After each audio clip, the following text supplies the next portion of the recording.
हिमाचल प्रदेश भाजपा के महामंत्री त्रिलोक कपूर ने कहा कि जिस तरह से हालात सुक्खू सरकार के चल रहे हैं उससे लगता है कि शायद ही बरसात तक ये सरकार चल पाए। उन्होंने कहा कि इसके लिए भाजपा को ऑपरेशन लोटस की भी जरूरत नहीं पड़ेगी। कांगड़ा से भेदभाव का खामियाजा कांग्रेस सरकार को आगामी लोकसभा चुनावों में भुगतना पड़ेगा।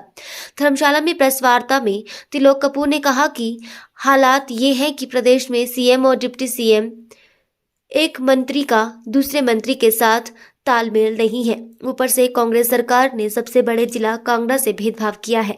1 साल तक कांगड़ा को एक ही मंत्री दिया, अब जाकर दूसरा मंत्री दिया है तो उसे भी अन्य मंत्रियों से विभाग छीन कर दिए गए, जबकि सीएम के स्वयं के पास 1.5 दर्जन विभाग हैं। उन्होंने आरोप लगाया है कि आपदा के चलते सरकार द्वारा बंद किए गए स्टोन क्रशर का परिणाम है कि रेत का एक टिप्पर जो 12,000 रुपए का आता था आज 26,000 रुपए का आ रहा है। ये सरकार का कैसा व्यवस्था परिवर्तन है। इस अवसर पर पूर्व मंत्री सरवीन चौधरी, पूर्व विधायक अरुण मेहरा, कुका सहित अन्य पदाधिकारी मौजूद रहे।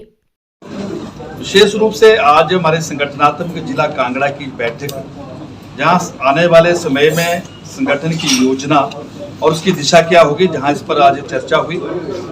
हमारे पार्टी के प्रदेश के संगठन मंत्री विशेष रूप से उपस्थित थे। वहीं जो कांगड़ा जिला के साथ जो भेदभाव हो रहा है पिछले 1 वर्ष के इस कालखंड में, उसको लेकर विस्तृत रूप से चर्चा हुई।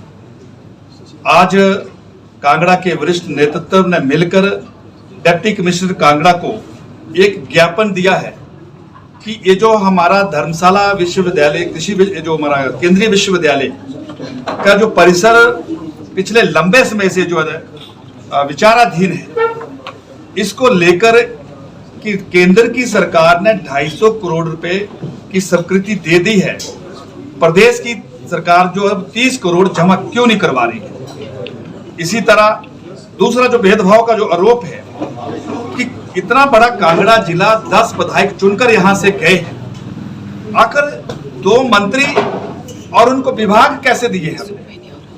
क्या एक भी ऐसा विभाग आपके पास नहीं था जो कांगड़ा की जनता के साथ जो वो जस्टिफाइड होता? इसका प्रश्न हमारा जो प्रदेश की सरकार से था। तीसरा, जो हमारे चंबा जिला में एक हमारे दलित परिवार के साथ जो जघन्य अपराध हुआ, नौजवान मनोहर लाल जिसके शरीर के टुकड़े टुकड़े करके फेंक दिए, उस परिवार के घर में आज दिन तक मुख्यमंत्री जी और आपके मंत्री क्यों नहीं गए? ये कांगड़ा के और चंबा के लोग इस बात को जानना चाहते हैं। चौथा यह था कि एक परंपरा थी कि शीतकालीन प्रवास में शिमला से सरकार धर्मशाला में आती थी और यहीं से सरकार चलती थी। यहाँ पर लगते जो हमारे क्षेत्र थे वहां प्रवास होता था और यहाँ के जो गरीब लोग हैं जो शिमला नहीं पहुंच पाते थे, उनको सरकार के यहाँ दर्शन होते थे। लेकिन वो परंपरा भी बंद कर दी। क्यों परंपरा बंद हुई, ये कांगड़ा और चंबा के लोग जानना चाहते हैं। इसी प्रकार जो आपने कांगड़ा जिले के ही क्रशर बंद किए, ऐसा क्यों? आज आपके इस तानाशाही रवैये के कारण जो यहाँ के गरीब लोगों को, जो यहाँ की जनता को 12,000 रुपए का एक रेत का टिप्पर मिलता था, आज वो 26,000 में क्यों मिल रहा है? ये कांगड़ा की जनता का सवाल है। और इसी प्रकार से जो हिमकेयर योजना, उस समय श्री जयराम ठाकुर जी मुख्यमंत्री थे और उस समय श्री विपिन परमार जी स्वास्थ्य मंत्री थे। उनकी कृपा से जो योजना गरीबों के लिए बनी थी, आज उस प्रकार के जो पात्र लोग हैं, आज वो सड़कों में दर-दर की ठोकरें खा रहे हैं। उनको एक बहुत बड़ा सहारा था कि 5 लाख रुपए तक मुफ्त इलाज उस योजना में उनका होता था, लेकिन प्रदेश की सरकार 200 करोड़ रुपए की देनदारियां जो है, और जिसके कारण प्राइवेट लैब ने ये सारी जो सुविधाएं देनी बंद कर दी है। और एक जो कृष्णा लैब पूरे प्रदेश में इस प्रकार की सुविधा से जुड़ी हुई थी, जो निःशुल्क जो हमारे टेस्ट करती थी, आज उसने भी इनकार कर दिया है।